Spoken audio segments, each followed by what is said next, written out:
Hi hello सर्वांना, स्वागत आहे तुमचं माझ्या आजच्या एक नवीन व्लॉगमध्ये. तर आज होती भोगी.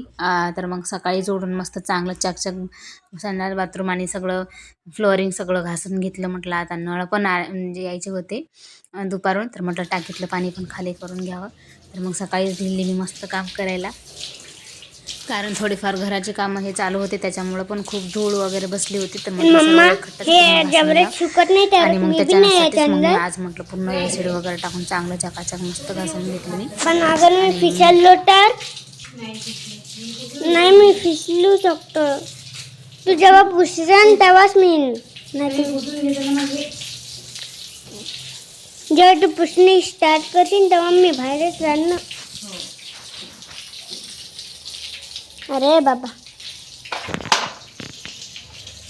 आणि मग आंघोळ वगैरे करून खूप भूक लागली होती, तर अगोदर जेवण वगैरे करून घेतलं. आणि याचं चालू होतं मस्त रिमोट कार खेळण्याचं काम.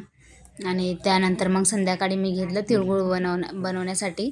तर तिळगुळची पण म्हणजे थोडंफार शेअर करणार आहे तुमच्यासोबत की मी कसं केलं, एकदम साध्या आणि सोप्या पद्धतीने. तर सर्वात अगोदर मी 1 किलो तीळ घेतले होते आणि शेंगदाणे थोडे कमी घेतले होते आणि अर्धा किलो गूळ घेतला होता. आणि मग सर्वात अगोदर मी तीळ पूर्ण चांगले भाजून घेतले होते. चांगले म्हणजे थोडेसे लाल होईपर्यंत, म्हणजे थोडंसं खमंग तडतड करायला लागतात ना, त्या प्रोसेसला बंद करून टाकले. त्यानंतर मग शेंगदाणे पण भाजून घ्यायचे होते.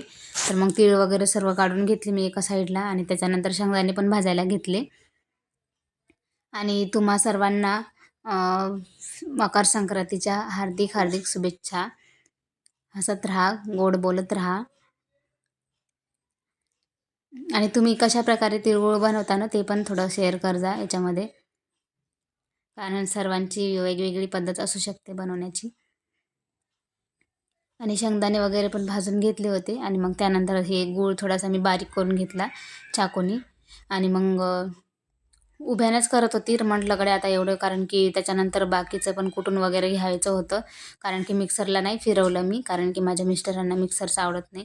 तर ते म्हणत होते आपण दोघं मिळून करू, पण खाली बसून कुठूनच करू. मग त्याच्यानंतर मी शेंगदाणे वगैरे भाजून घेतले, सर्व एका साईडला काढून घेतलं.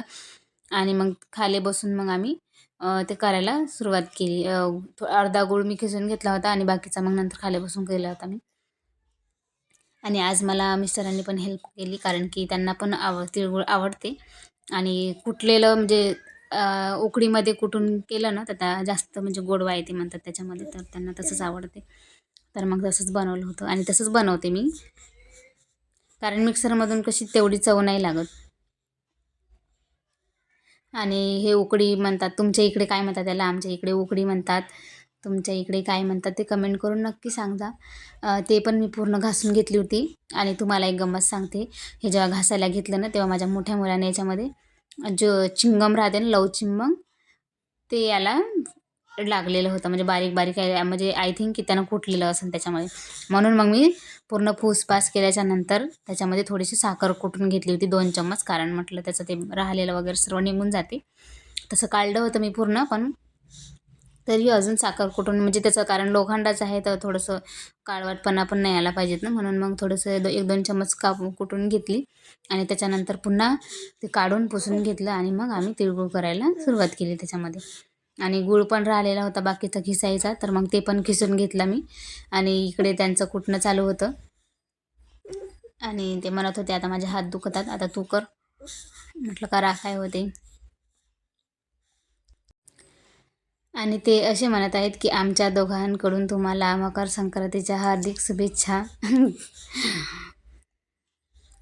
आणि मांजा वगैरे कोणी यूज करू नका असं म्हणत होते ते, कारण की त्यांनी गळे वगैरे कापायची भीती लागते आणि पक्ष्यांना पण हानी होऊ शकते.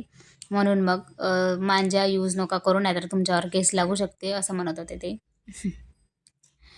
आणि मग तीळ झाले होते हे करून, तर शेंगदाणे पण कुटायला घेतले होते. शेंगदाणे वगैरे कुटून झाले. आणि गूळ पण मी पूर्ण बारीक करून घेतला होता.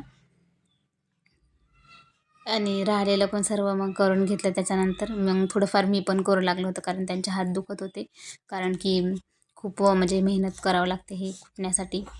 थोडंसं जोरानं. आता मिक्सरची सवय झाली आहे ना, तर याची थोडंसं कमीच सवय आहे.